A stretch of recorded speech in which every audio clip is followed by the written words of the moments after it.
chances are, if you've been waiting around since November for the roadmap that GSE promised, well, your 5 month wait is over. They've successfully released it, and I believe it was yesterday. It was actually 2 days ago. They made an announcement. They plan to have everything done by the second quarter of this year. Well, not everything, but this is what everything in the image is what they have planned for the second quarter of this year, which is interesting because it's already April now.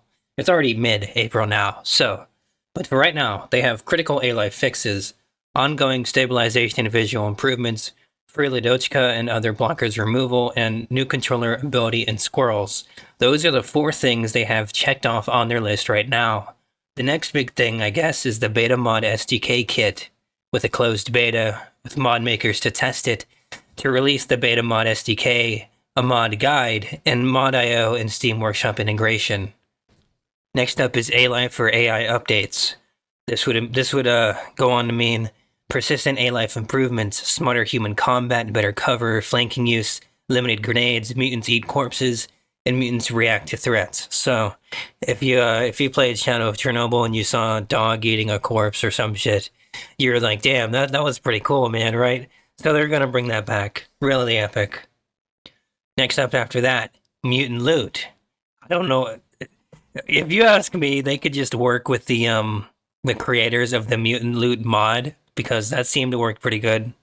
Instead of, I mean, I understand making it in-house is better, you know, instead of mooshing off of the mod community, but they already said they take inspiration from fucking Gamma, right? So I don't see why they can't just talk to the creators of the mutant loot mod and just bang that out in a day or two. That's what I would do.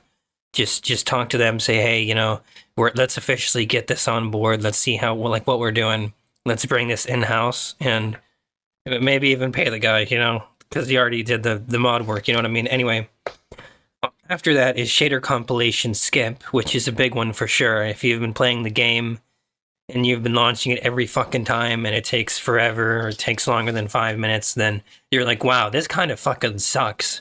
I don't want to have to do this every time I play the game, but you do anyway because you want to play the game. So, but that is halfway down the list. So we might not see that for a little bit, considering the roadmap took this long to get out to begin with. Next is the widescreen aspect ratio support. After that, 2 new weapons. After that, further stabilization, optimization, and anomalies, in quotes, fixing. So, I'm assuming they mean bugs by that, you know, like how, oh yeah, it's not a bug, it's an anomaly, you know, that fucking meme that you've been hearing for ages. It stops getting funny the more bugs you encounter. I'm assuming that's what they mean, though. Further stabilization, optimization, and bug fixing, yeah. And then also, the original trilogy is going to get a next-gen update. I thought they were going... This is actually quite a surprise, because I thought they were just going to leave it as it was. Besides, you know, giving it some bug fixes, because I did hear it was buggy on consoles. But anyway, I didn't think they were actually going to, you know, update it or, you know, upkeep it, whatever, what have you. So that is a nice surprise. That's all the roadmap says. Actually, there is a little subtitle in the bottom margin. Let's see.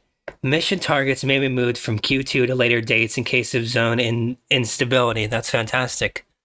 So, in other words, the big text at the top can basically be disregarded in favor of the smaller subtitle at the bottom.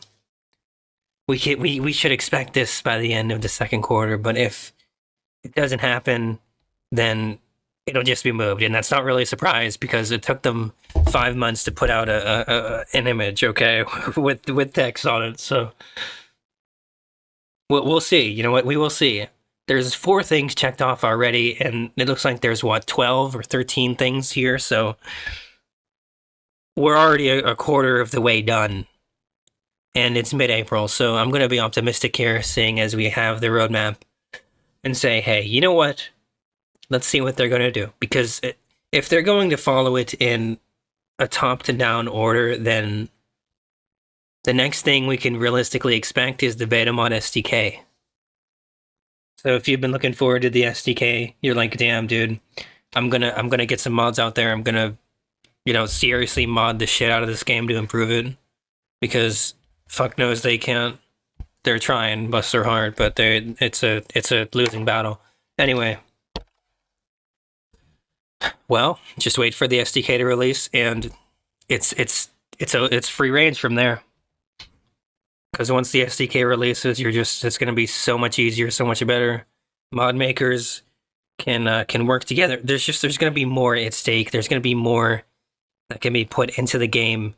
You know, aside from the basic, the very super basic mods we have right now. So if you looked at the mods for Stalker 2 versus, let's say, the older games. I know the older games have been out for longer and have, more time put in these mods, but the basics of it is that the SDKs for these games were released, meaning they can do more than just release a fucking mutant loot mod, okay? They can do more than just a basic surface level shit that doesn't really affect the game. I know mutant loot does affect the game, but do you see what I mean? Like, it's more in-depth, more just better, bigger mods. That's what we need. Oh shit! I actually missed one. The widescreen, or wait, no. The player stash window increase. So I guess you'll just have more that could be potentially in your stash, which is nice. Yeah, I totally skipped that one.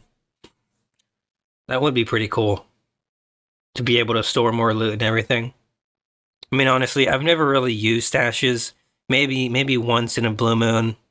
I really never do. I tend to carry it all, and then I try to sell it all at once, and then because I never want to go out of my way to get the stash. I want to just have everything on me. You know what I mean? I know there's people out there that do use stashes, so there's people that actually play the game, basically.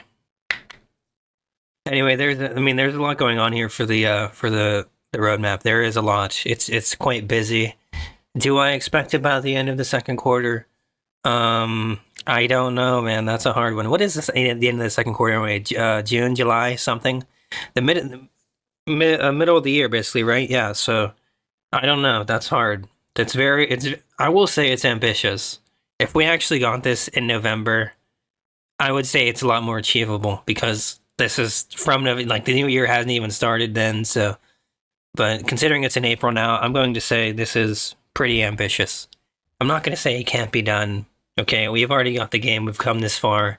They released the roadmap, and then they released another major patch with it. So, you know what I mean? Things aren't possible.